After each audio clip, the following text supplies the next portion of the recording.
Welcome in, guys, to my NFL Week 10 recap. Just got done watching the Monday night game between the NFC East, the Eagles versus the Commanders. Talk about that later on, but let's talk about, we opened up Week 10 of the NFL with the Falcons versus the Panthers.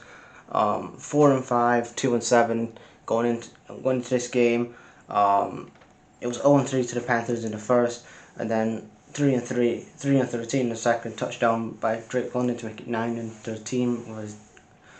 9-13. Then Foreman had a touchdown to make it 9-19, 9-22 in the fourth.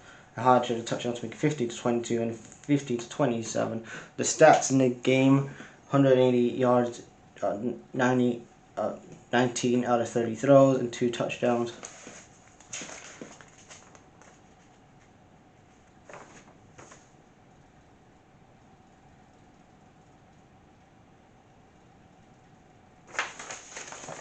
Then we have the early Sunday games, the first ever Germany game, Seahawks versus the Bucks, 16-21. You had Smith, Geno Smith had 23 throws out of 23 throws out of 73. 23 throws out of 33. 275 yards, 2 touchdowns, 4 carries, 22 yards. 22 yards. And 2 touchdowns. And the Bucks won 16-21. And ever since Tom Brady's got divorced, it's like 2-0. He's back. He said, "Fuck his wife, fuck his kids. He's back, baby. Brady's back." But again, the Seahawks have been, they've had a really good start to the season. And the Bucks, is this a turning point for them? Who knows? But I don't know. I made the Saints versus the Steelers. Kenny Pickett versus Andy Dalton, and the Steelers get to win 10-20 now. They're 3-6. The Saints are now 7-3. We knew that going into the Saints, there's a lot of transition, a lot of things that is going to happen in that front office. Now that you have Dennis Allen as the defensive core, as head coach, and there's a lot of things going on. You had Harris, who had 20 carries and 99 yards. You had Kenny Pickett, who had 18 out of 30 throws, 199 yards, 1 touchdown. So he had a pretty good game again. Not a bad game, but again, he's in his rookie year, and I'm happy that he's playing and he's getting game time now. You should have started beginning of week 1 and see what you had. But again, let's start behind the fucking quarterback.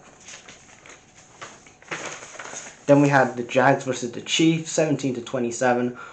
The Jags were 3-6 going into this game. The Chiefs were 6-2. They came off the Monday night game, last week's game against the Titans.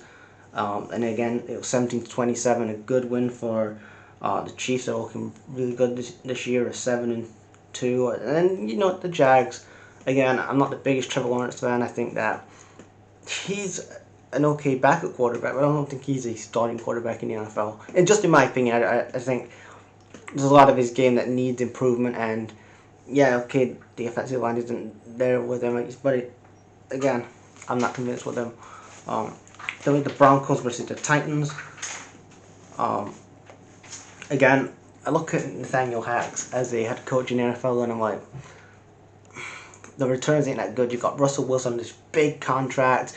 You're thinking maybe you can have pushed for a playoff position, not win a championship, because again, at least push for a championship, push for a playoff place. But you're 3-5. Now you're 6-3. You're 6-3. You're looking like the biggest losers in the NFL. Nathaniel Hackett, his return as a head coach so far isn't great. You got an aging quarterback in Russell Wilson that again looks like Father Time has caught up with him. He's looked good in some games, but in other games, you're like, you gotta ask the question: why was Russ on the free market this summer? Nobody else wanted him. No franchise team wanted him from the Broncos. But the Titans get to win 10-17. And why did Malik Willis not start? Ryan Tannehill starts again. Malik Willis has more Malik Willis has more of an upside than Ryan Tannehill. You know what you've got with Ryan Tannehill. He didn't get you to a championship. He got you to a playoff. Okay, but again, Malik Willis, let's see what he's got. I know he's good at the college level, but let's get at the NFL level. What's the most important thing is developing your young quarterback. And let's see what Malik Willis has. Then we have the Browns versus the Dolphins, 17-29. Again, Tua had a good game. Him and Hill connecting together. And this is what you look at when I say about the good quarterbacks and how a year ago a lot of people were questioning Tua, is he the right quarterback? And then Mike McDaniel comes in and he's like, we're going to build around him. And this is the offensive line. And then look how good they are now. They're at 7-3 now. Contenders for definitely going to get a playoff position this year. And in my opinion, maybe I'm going to say early on, but I'm going to have Mike McDaniels as a early MVP head coach. The way how he's transformed this team in the offseason with the money he's been spent in the offseason. I know he's got that idiot Chris Greer as a GM, but apart from that, he's done pretty well with his team. We have Bills versus the Vikings. This was one of the best games of the weekend. A lot of action going on. It goes into overtime, 37-30 to the Vikings. 37-30 to the Vikings, and the Vikings get the win. Again, another coach that I can say that is getting. Now again, I don't know if he's a contender for head coach of the year. Is Kevin O'Connell. You look at the transformation he's done with the Vikings. Where they were last year. And then the Bills, again, they're doing great. I'm predicting that they'll probably bounce back next week. Then we had the Texans versus the Giants, 16-24. Giants again, done impressive stuff. They was on a bye week last week. They came back. They're now 7-2. The first time that this is the best start of a season since 2008. So again, Brian Daboll, he's bringing that spirit back to the Giants. And again, in the next couple of seasons, maybe next season, the season after, you can see what a truly Brian Daboll team is going to look like. Again, he's doing the best what he can with the shit he's got now. But look, if he gets his stuff right in the draft and the free agency, you're looking at the Giants and like, man, like they're contenders for potentially playoff places. Or again, I think that this is a great hiring from the Giants that you got Brian Daboll. Then we had the Lions versus the Bears. Bears football. We went back to Bears football last week. We had Justin Fields. Okay, you lost in defeat, but you was going through the pockets and you was exposing the defense. This week it's back to it's 3rd and 12, halfback dime, running the ball. Bears football. Again, Justin Fields. I like Justin Fields, but again, he needs to work on his passing game. Again, it's great that you're running the ball, but this is not 1980s, 1990s offensive football. This is 2022 when the majority of your quarterbacks are passing. They're passing. They need to be elite passers. You look at the offensive line. Yeah, the offensive line needs a lot of work. You need 2 wide receivers. Chase Claypool, he's an okay wide receiver, but again, you still need more. And if Brian Poles had an actual clue what the hell he was doing, he would have done this in the offseason and actually got an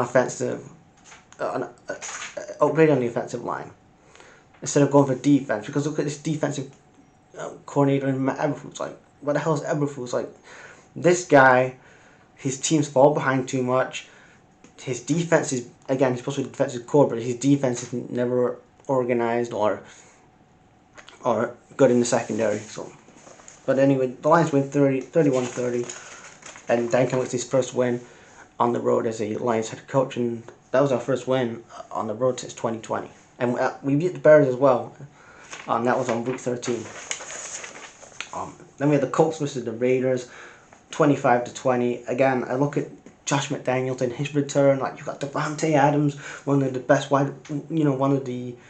him and Rodgers had that great connection over the last couple of years in Green Bay, and then he comes with a shit ton of money from Green Bay to the Raiders, and then a return on that. Josh McDaniels, you should be fired, because you're getting You're getting beat by Jeff Saturday, the guy who was an analyst last week. Former Colts player, I understand, but he's only had one job. This is his first coaching gig. Again, this is Josh McDaniel, who's back in the coaching job after a failed run in the Broncos, and he's now set 2-7. Again, you've got to look at him and think, you've got to fire his ass. Then we had the Cowboys versus the Packers. Mike McCarthy came back to Lambeau Field, and then Aaron Rodgers got the win in overtime, 28-31 to the Packers. Then we had the Cardinals versus the Rams, 27-17. Bad news for Rams fans. Cooper Kupp is injured. I don't know how long. It was announced earlier tonight, so when I get off this, when I finish this recap, I'm gonna go look how long the injury actually is. But Cooper Kupp's injured, and again, that's a big loss for them because the Rams have been bad with Cooper Kupp. Cooper Kupp has been the best player. Again, who's going to get them points? Allen Robinson? He hasn't been performing since he's coming from the Bears. You can take the Chicago out of you can take the Bears out of, you can take the player out of the Chicago Bears, but the player can, you know what I mean? The whole thing is Bears football, it's Rams football here. It's 27-17. The Cardinals get the win. Then we had the Chargers versus 49ers, 16-22. 49ers, yeah, they get the win. You had Herbert 21 out of 35 throws, 196 yards, 1 interception, 1 touchdown, 18 carries, and 89 yards to Mitchell. And then the final game, tonight's game, the NFC East, the only undefeated team in the NFL this season, the Philadelphia Eagles. Carson Wentz returned to Philadelphia. He wasn't playing because he's still injured. Tyler Henry was playing tonight, and he had 211 yards. Commanders, they've been changing their offense this past season a lot. Again, the Commanders are a dumpster fire, but they got the job done, 31-21, and yeah, a big win for the Commanders. Division game. Again, this isn't the end for the Eagles. Again, I look at the Eagles. This is like one defeat. Like they're 8-1, and this is week 10. They've had a real good start to the season, and I said at the beginning of the year that the Eagles were one of my favorites to win the Super Bowl this year. Again, they cannot have this in their mind now. They got to get it out of their system. They got to go back in week 11. I think they have the Colts next week. Maybe I'm wrong. And then just beat Jeff Saturday next week and get back to winning ways. Peace, guys.